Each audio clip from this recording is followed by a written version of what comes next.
I think Genji needs to be reworked. I know, this is a hot take. I know. What's up, everybody? It's me, Couch Mills here, coming at you with a brand new Season 5 buff, nerf, or rework tier list where we showcase all of the characters that should get buffs, probably need nerfs, or need to be changed in some fundamental way. So we're gonna break it all down, but do me a solid and press that subscribe button, and let's jump right into the video. Now, just so you know, to recap, there is buff, there is quality of life changes, which could be a buff or a nerf, but it just makes the character feel better. There is stay as is, which is the character's fine. Nerf, because the character is a little bit too powerful and needs to be reeled back in. It could be a small nerf, it could be a large nerf. I'll talk about it when we get there. And then rework is the character is not really working in the state of Overwatch, needs fundamental changes, and they need to get, you know, their abilities changed, or maybe their entire kit changed. We'll talk about that as we get there as well. Now, the first character we got to talk about is Moira, and I do think that this character is a bit controversial. I know a lot of people really love this character, but frankly,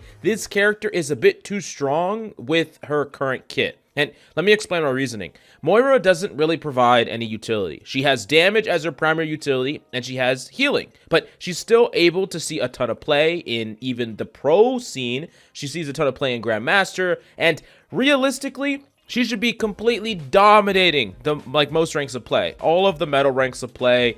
Yes, people don't pick her as much as they should, because really, based on her power level, she should just be completely rolling and smoking like most ranks in Overwatch. I do think that the kind of nail in the coffin for her is the fact that she can fade out of Coalescence. I thought that Coalescence was already strong, and there was a cost to use it because it made you vulnerable. Just like a lot of ultimates, like think of like Pharah's ultimate, right? It's strong, but it makes you vulnerable. And Moira could still move. She just could get one shot, or she can get naded or something like that. And now they took away that key weakness to the ultimate. I just don't really think makes that much sense. I would personally make it so she couldn't fade in Coalescence, but I could see, you know, changing the character up in more ways. I want to hear your opinion on it. I'm going to put her in the rework tier, or the nerf tier. Sorry, not the rework tier. I'm going to put her in the nerf tier. But yeah, I know it's a little bit of a controversial take, but I want to hear what you feel about her down below. Junkrat, I do think Junkrat's interesting because honestly, ever since his nerf to his mines, he hasn't been as consistent. He's still a strong character, but I don't think that he's as powerful as many of the other options. Although, if you buff him a little bit too much, he could all of a sudden become oppressive.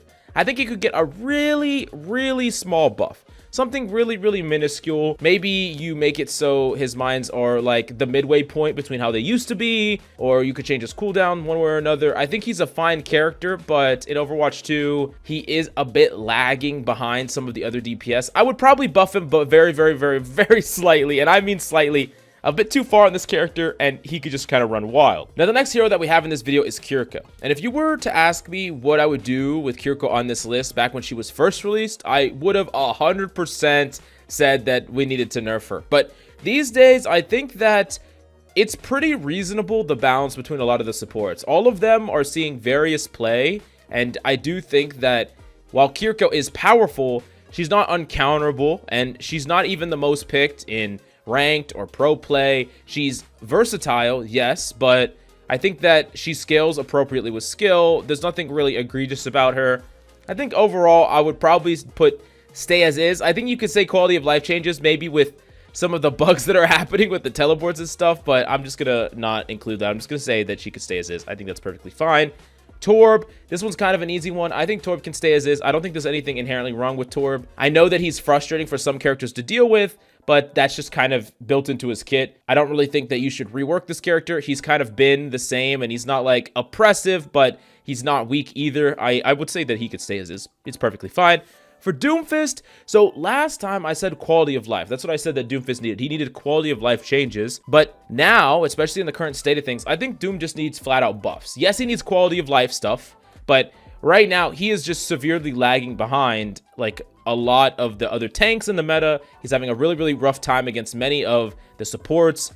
Many of the DPS are very hard for him to deal with, like Sombra and Cassidy. Overall, yeah, this character is kind of going through it. And I think that even when he was like super strong, I think that he probably wouldn't even still be like played at a high level or in pro play, even in this meta. So we could buff him, I think, in a pretty substantial way. I know I'm going to come off as pretty biased here because I do love playing Doom. I haven't played Doom at like hardly at all this season. I played him a little bit, and I was like, nah, I'm just gonna play DPS this season because I'm just not having fun playing Doom in this current landscape. I think that the Doom mains that are still grinding through it, I think that they're freaking nuts, and they're awesome, of course. But yeah, I mean, give him like maybe a 3-second punchback, more mobility.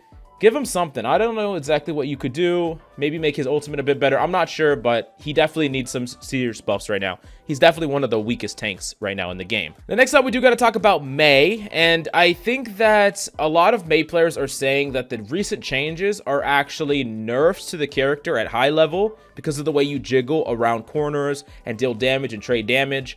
While it's a buff against, like, you know, the lower ranks of play, it's actually a nerf in the higher ranks of play, which is interesting. Mei's still going to be perfectly fine. Her wall, her blizzard, her ice block, her health, this is why she sees play.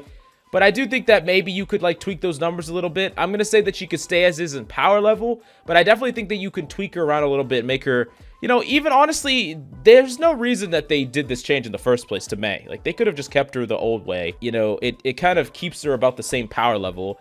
But they did a change that, like, no one really liked. But, yeah, anyways, I'm going to keep her here. I think she's fine from a power level point of view. Nothing wrong with her. She's very strong, but she's only good against certain kinds of compositions. She's not, like, ubiquitous or anything like that. Soldier 76, stay as is. I mean, come on. He's fine. He's always been the same for the most part. And, you know, ever since the changes that we had way back when in Season 1, I think he sees a decent amount of play. He doesn't see an overwhelming amount of play. And I don't think you want a world where Soldier 76 is like the best thing to be doing. I don't think we'll ever see that unless his numbers just become completely absurd. I'm going to say that he deserves this spot. Mercy. I know that Mercy's going through a couple of problems right now with bugs. Specifically, like the Resurrect is like randomly not working right now.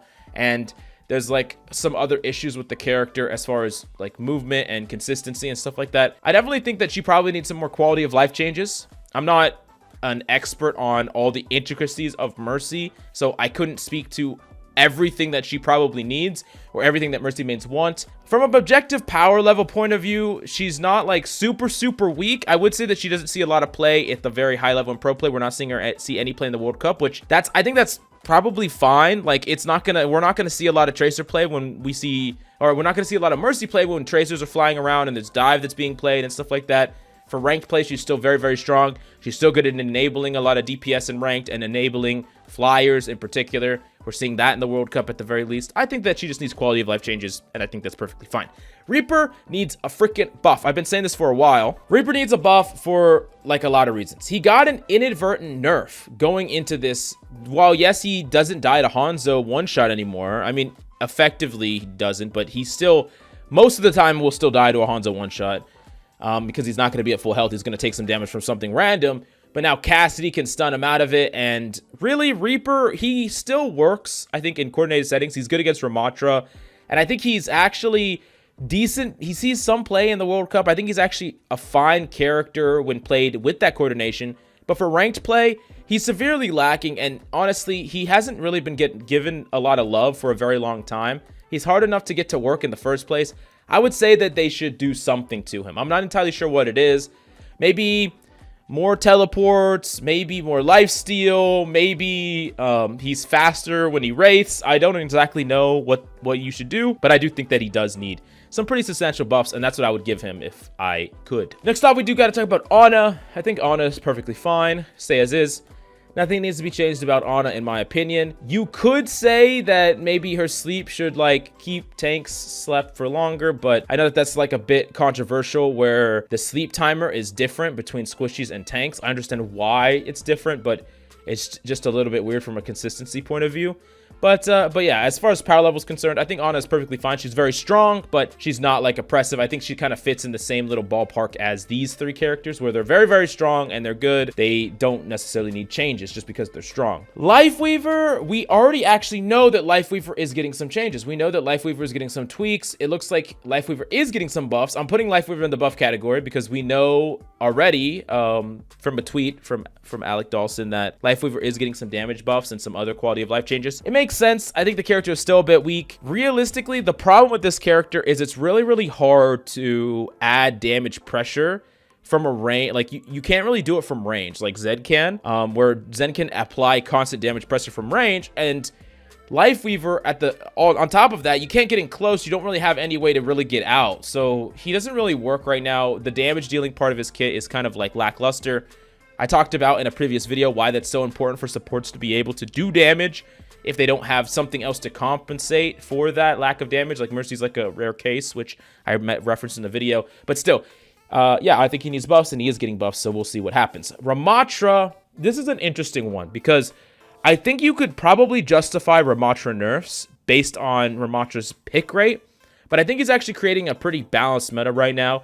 I don't really think there's anything wrong with Ramatra being meta, and just because something is strong, like I said, doesn't mean it needs to be nerfed. Just because Tracer's strong doesn't mean it needs to be nerfed. You got to think about the player experience as well. You got to think about how characters scale with skill. I think that Ramatra is actually a good tank to have as the best tank. I think he's a tank that can punish people that are out of position. He plays in a multitude of different ways.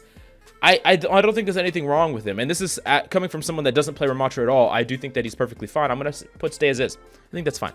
Brig, you could justify Brig being a little bit too strong. She is seeing quite a bit of play, but right now the support lineup is kind of like pretty balanced. Brig is just a part of it. I would say that she could stay as is. I know that that might be a little bit of a hot take. I think that she's fine. I could see the argument if you wanted to give her really, really tiny nerfs, but really they're so minuscule. I'm just going to say that she could just stay as is. Reinhardt. Now this is going to be an interesting one because some people would want to buff Rein. And right now, Rein is lagging behind. He's kind of like filtered out of the meta a little bit. And I could say that you could just say that that's fine. Like, he's still really strong in the meta ranks of play. He's still really strong in ranked play, period, if you can make him work. Yes, there's some characters that are objectively getting more play time in the higher ranks of play, more meta than Rein. But it's just those characters' time in the sun. Rein doesn't always need to be meta. Of course, Rein mains would say, yeah, we need buffs, buffs, buffs. I think that you could put him somewhere between stay as is or buff. I could see a very tiny buff to the character, or you can just say, let's just let him sit and let's just wait because he's probably going to become meta again at some point in the future. I would err on the side of just keeping him as is. I think it'd be perfectly reasonable if you thought that he deserved some small amount of buffs. Let me know down below what those buffs would be if you could decide and why. Bastion is a strange one. I think that Bastion is probably just fine. Nothing really wrong with him. Nothing right with him. You could buff him for sure. If your goal was to make Bastion a character that saw substantial meta play, you could buff him. I don't think that would be good for anybody. I think that it's fine that Bastion is niche. I think that that is perfectly fine. And if you go at it with that in mind, I think he can just stay as is. Genji.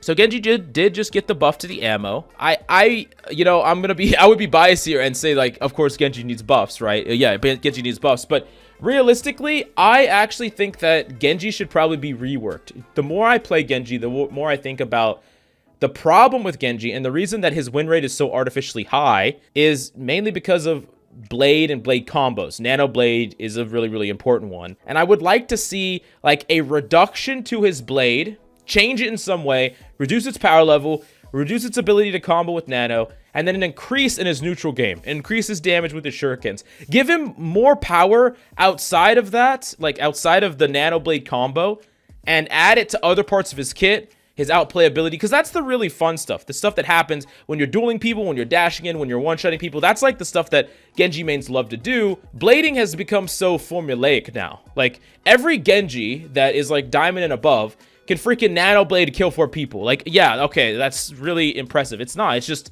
you just go through the motions, like, every single time. And it's almost, like, boring. It's not even cool or flashy. You post a 5-man blade, nano blade, no one even cares anymore because it's just, like, so common.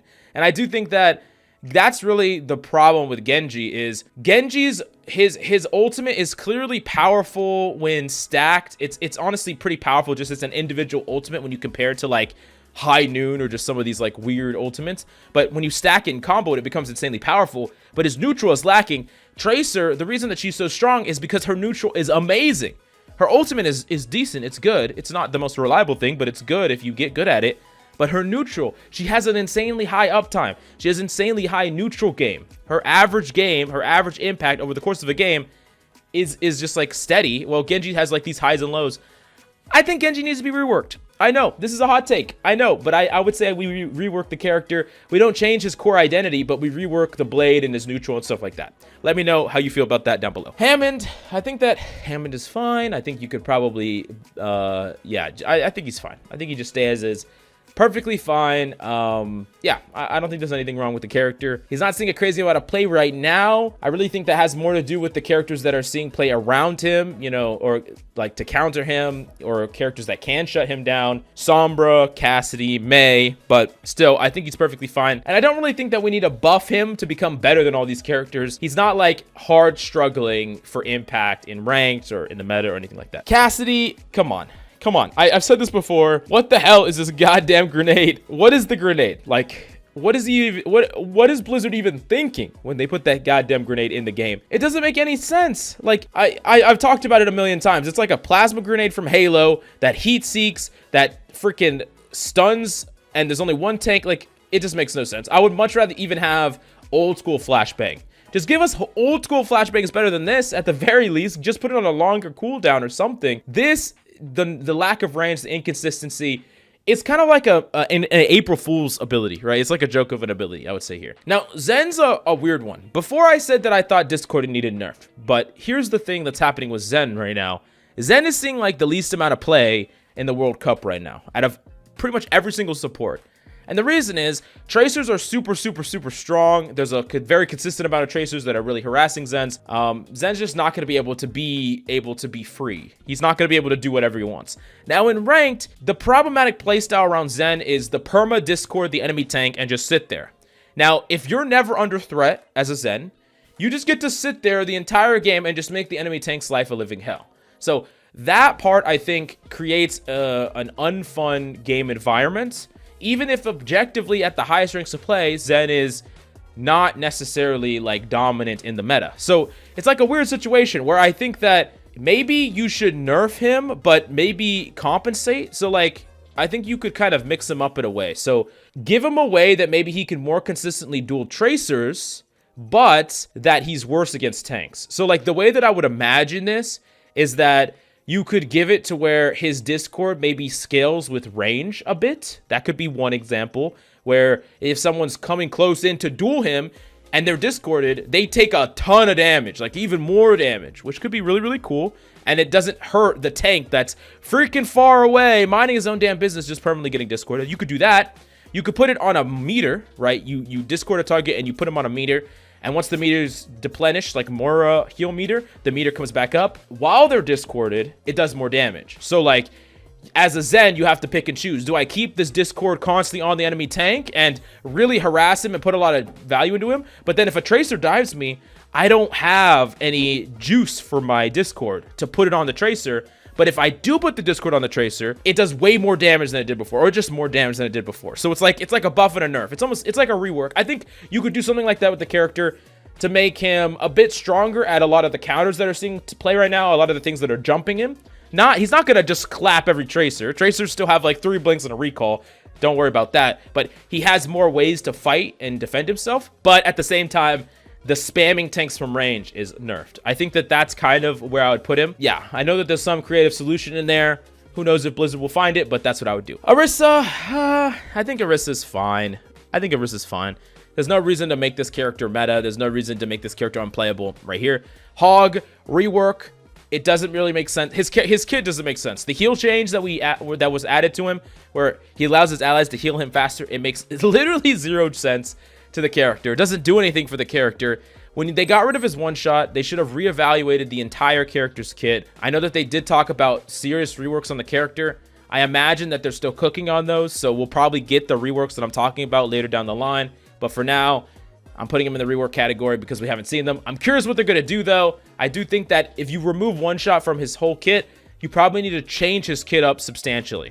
So we'll have to wait and see what that looks like. Now, next up, Sim, perfectly fine. Seeing substantial play, has utility use, good in ranked, good in medal ranks. Nothing wrong with her.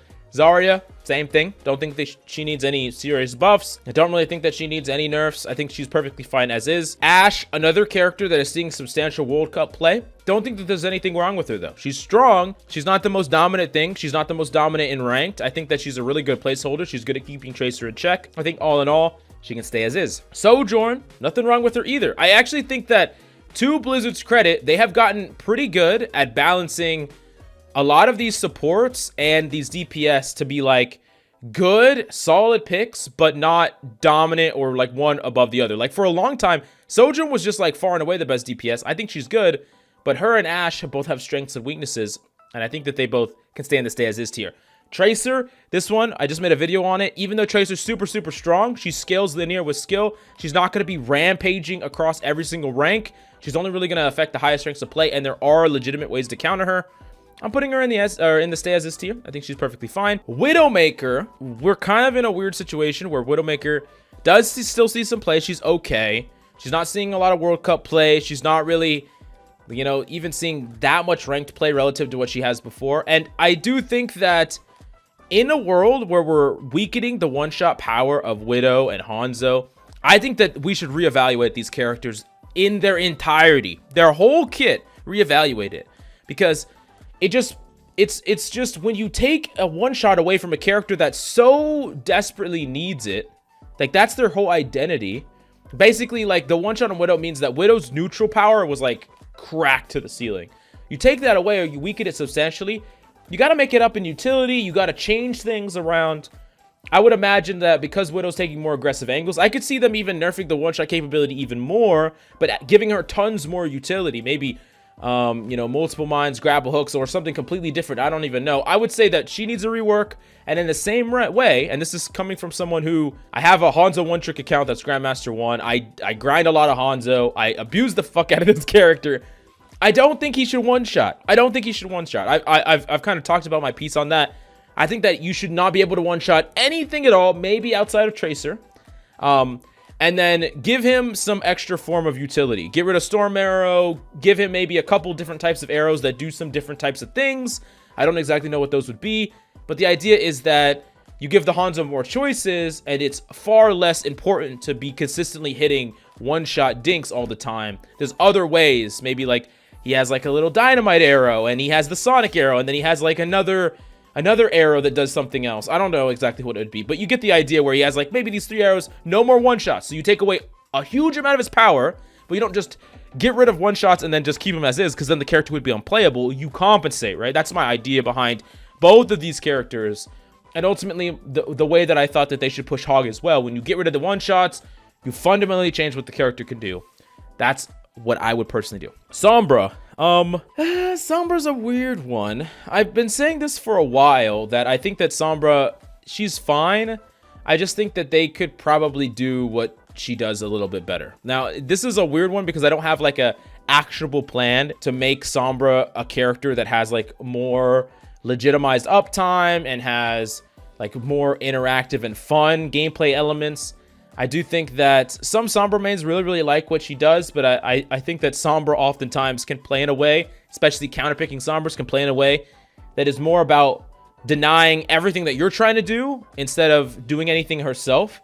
And I don't really think that that's like the best play pattern in the world. I think she's okay. I would say that you could either keep her as is or try to rework her, not to make her weaker, but just to change everything about her. I don't really think that they've nailed the formula on this character. If those of you who remember from Overwatch 1, she was very different back then too, and I would like to see something that perhaps keeps her in the fight more, gives her more reactivity to things that are happening instead of just waiting, removing the perma invis, and some other, you know, more dramatic changes to the kit. I think overall would be cool. I'm gonna put her in the rework. I think you could put her in stay as is. It's kind of your own personal preference. Winston, think he can stay as is. He's seen a substantial amount of play right now in the World Cup, and I think that people are waking up to this character a bit more. Yes, he needs coordination. Yes, you can't just dive him in without a dive DPS or something that's going to follow you up.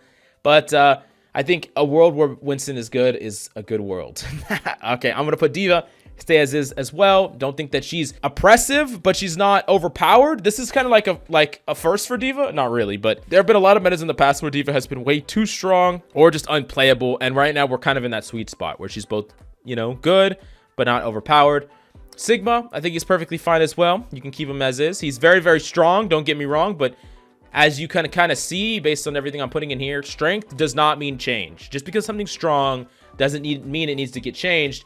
I'm more interested in things scaling with skill, which not everyone will agree with, but I think that as mechanical skill and game understanding increases, the value you get on the character should also increase. That's what I'm concerned about. And 2, a fun player experience for everyone, the people playing the characters and the people playing against the characters.